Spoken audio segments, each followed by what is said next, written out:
berusaha dan melakukan yang terbaik. Dan kita pun di bawah otoriti kepimpinan yang lebih tinggi kan. Kita ada pusat.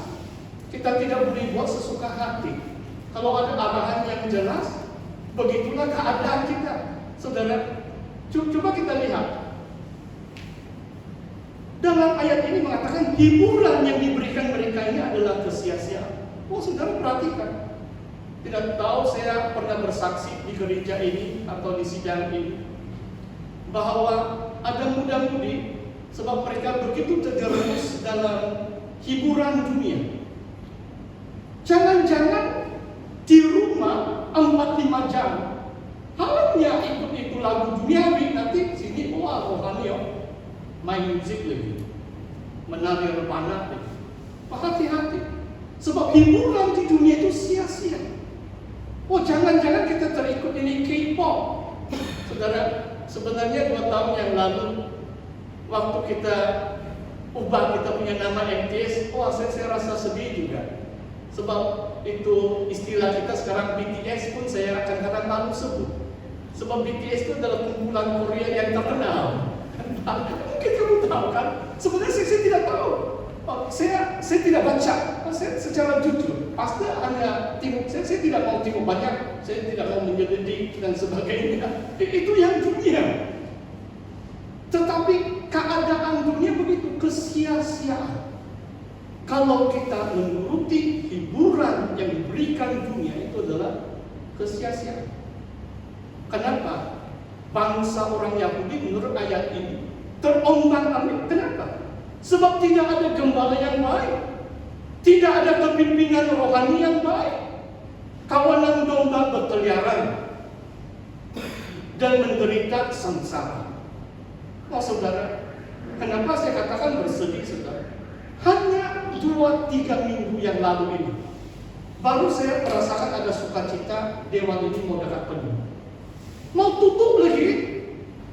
Saudara, dengar ini baik-baik. Kamu setia, kamu bertahan. Bila buka, jangan kamu malas-malasan, kamu balik dari sini. Dengar baik-baik. Pastor bukan ada agenda pribadi. Tutup gereja lebih baik, pastor di rumah saja lah. Tidak perlu kerja kan? Tapi bukan beda kerja. Sebenarnya sepanjang minggu ini Tuhan tahu berapa jam saya berdoa dalam 2 hari ini. Kadang-kadang tidur pun tidak dapat, mandi pun tidak basah, makan pun tidak kenyang. Tuhan tahu. Haleluya. Sebab saya mengasihi saudara dan saudari. Saya tahu tanggung jawab saya kecil, dia mungkin 100 orang jemaat. Itulah kita hormati presiden, tanggung jawab dia lebih besar, mungkin 100.000 jemaah SIP. Haleluya. Saudara, saya mau teruskan firman Tuhan. Saudara, dalam slide yang seterusnya, ini saya sudah petik juga. Waktu Yesus berdiri di hadapan Pontius Pilatus, dia berkata seperti ini, "Aku berbicara terus terang kepada dunia. Aku selalu mengajar di rumah-rumah ibadat dan di bait-Allah." Coba perhatikan ayat ini, saudara. Pengajaran firman Tuhan berlangsung di rumah ibadat. Kalau rumah ibadat tutup bagaimana? Jangan kita menipu diri sendiri. Kebaktian online itu lain. Itu bukan online, itu lain bahasa Melayu. Ini workplace sedikit. Saudara paham maksud saya? Kalau khotbah, siapapun yang berdiri di sini dalam perkumpulan orang percaya, Tuhan boleh menjamah hati saya. Itu lain. Kalau saya dengar dari saya punya tablet, minum kopi, main-main, macam tidak begitu masuk dalam hati. Saya boleh menonton. Hari Minggu kadang-kadang sampai 4 sesi dari pagi sampai malam. Saya boleh menonton SIP KL, saya menonton SIP Skyline, SIP Likas dan sebagainya. Tapi itu lain. Tidak seperti dalam konteks ibadah. Kadang-kadang kesaksian pengkhotbah firman Tuhan menembusi, menjamah hati sehingga kita bertobat, kita datang kepada Tuhan. Inilah kenapa Tuhan ada perintah supaya jangan menjauhkan pertemuan ibadah kita. Menjelang hari kedatangan Tuhan. Dan menjelang hari kedatangan Tuhan memang banyak cabaran. Dan semalam pun pengarah kesehatan supaya jangan kita panik. Sebab mereka hantar sudah banyak pasukan ke pantai timur. Dia menjangka case COVID ini akan semakin meningkat. Sebab lebih ramai orang diuji bahkan. Lebih banyak saringan. Jadi kalau sampai 500, 600 case di Sabah pun jangan kamu takut. Dan kita tetap beriman, kita berdoa. Kita berdoa untuk kerajaan, untuk pengarah kesehatan, semua dokter-dokter frontliners kita doakan. Supaya mereka jalankan tugas, kita mau kalahkan rantaian atau jangkitan COVID-19 ini. Supaya negeri Sabah ini kembali kita seperti normal. Saudara dikasih oleh Tuhan. Saya baca yang slide yang seterusnya, saudara. Dan bila Pilatus bertanya kepada Yesus, dan saya mau hanya petik apa yang saya highlight bold di situ. Dan Yesus menjawab tentang tujuan kelahirannya. Aku memberi kesaksian tentang kebenaran. Setiap orang yang berasal dari kebenaran mendengarkan suaraku. Setiap orang yang berasal dari kebenaran mendengarkan suaraku. Kenapa saya beri judul perkongsian ini sebagai krisis kepimpinan? Kalau kepimpinan rohani, saudara, persyaratan utama, saudara, dengar ini baik-baik, adalah pemimpin itu mendengar suara Tuhan Yesus. Banyak suara-suara yang lain di dunia pun ada. Kadang-kadang teman-teman seiman kita pun beri nasihat, tapi belum pasti dari Tuhan. Yang berasal dari kebenaran itu mendengarkan suara. Bab 10 Injil Yohanes, Yesus adalah gembala agung kita, gembala yang baik. Dan domba, kata Yesus, mendengar suara. Inilah persyaratan utama kepimpinan. Kalau pemimpin atasan kita atau pemimpin rohani kita tidak mendengarkan suara Tuhan, tidak mungkin ada keputusan-keputusan yang baik diambil, sebab bukan dari Tuhan. Betapa pentingnya untuk mendengar suara Tuhan. Dan ada dalam kitab Perjanjian Lama, saudara. Saya bawa 2 kisah yang seterusnya. Yang pertama dalam kitab Yosua. Yosua bab 9. Saya hanya baca ayat yang terakhir di situ. Saudara boleh baca ini kitab Yosua luar biasa. Yosua waktu itu sudah membawa pasukan tentara umat Israel, sudah menyeberangi Yordan. Mereka menang dalam peperangan. Yosua adalah panglima gagah perkasa. Dia pemimpinnya unggul. Dan Tuhan suruh dengan dia bahwa bangsa-bangsa di tanah Kanaan engkau hapuskan. Wah, luar biasa perintah Tuhan. Tetapi ada satu bangsa, sebab mereka dengar sudah Yosua mendekati mereka, yang dari Gibeon. Waktu itu Yosua dan umat Israel berada di Gilgal. Dan bangsa Gibeon mereka sangat takut sebab Yosua ini panglima gagah perkasa. Beberapa bangsa sudah dikalahkan oleh Yosua dalam bab-bab yang pertama kitab Yosua. Dan orang Gibeon ini mereka melakukan hela. Mereka pura-pura pakai baju yang ada lubang, yang koyak dan sebagainya. Mereka bawa roti pun sudah berkulat dan sebagainya, sudah basi dan sebagainya. Kenapa? Bila mereka datang menghadap Yosua, dikatakan kami ini bangsa yang jauh. Kami mau datang untuk buat satu perjanjian damai dengan umat Israel. Ini bangsa Gibeon yang Tuhan suruh untuk hapuskan. Sebenarnya Gilgal sampai Gibeon tidak sampai 100 km. Kalau kamu baca firman Tuhan, hari yang ketiga mereka sampai sudah dekat. Tapi Gibeon itu buat hela. Kenapa Yosua terima? Dia hanya menilai secara permukaan. Dia lihat baju mereka sudah koyak, ada lubang. Oh, memang dari jauh itu. Roti sudah berkulat.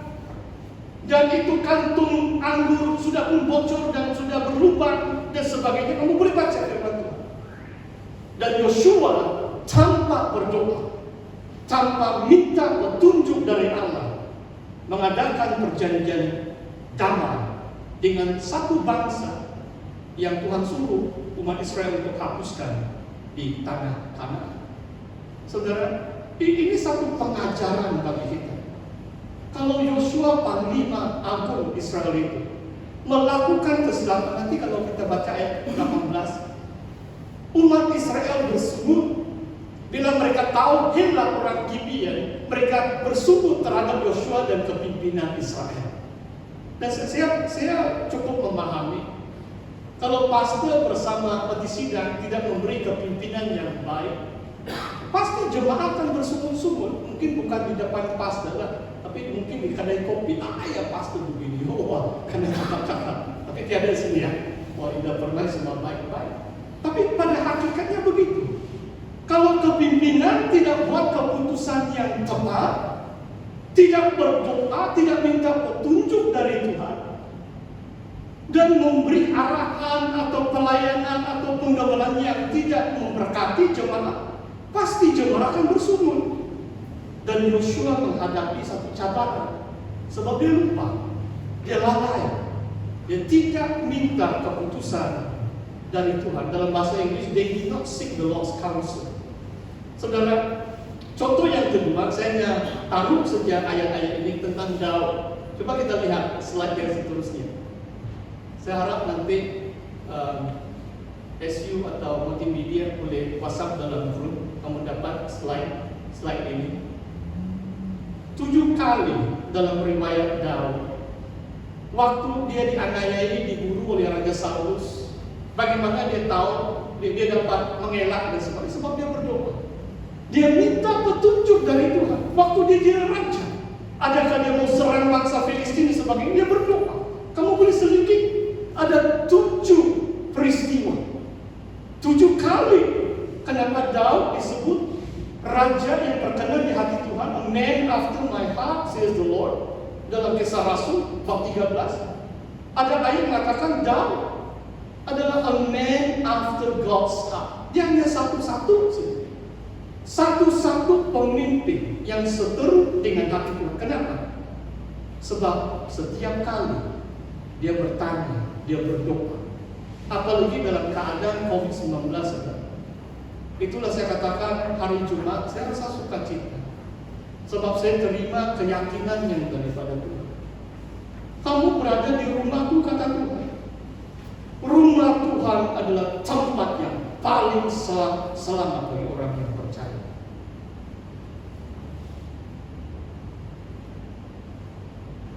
Saudara, dalam ayat yang terakhir firman Tuhan hari ini, dalam kitab Yeremia bab 3, ini satu nubuatan profetik seperti Zakaria dalam permulaan perkongsian firman Tuhan hari ini. Nabi Yeremia mengatakan seperti ini, aku akan mengangkat bagimu gembala-gembala yang sesuai dengan hatiku. Mereka akan menggembalakan kamu dengan pengetahuan dan pengertian. Apabila pada masa itu kamu bertambah banyak dan beranak cucu di negeri ini, demikianlah firman Tuhan. Saudara, ini adalah doa dan kerinduan kita bersama, bahwa dalam sidang Contemporeo dan gereja SID bukan satu-satu gereja Tuhan di Sabah.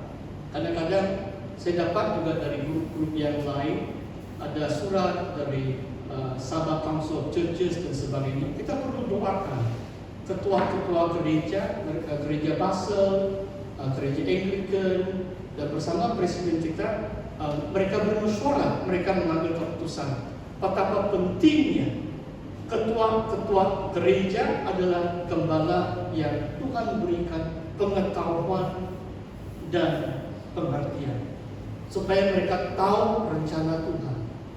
Mereka minta petunjuk dari Tuhan. Mereka tidak respon atau reaksi dengan keadaan, bukan menilai secara permukaan, tetapi sanggup berdoa, mencari wajah Tuhan, sehingga Tuhan yang bersuara, umatku, kawanan dombaku akan mendengar suaraku, kata Yesus. Mari kita berdoa.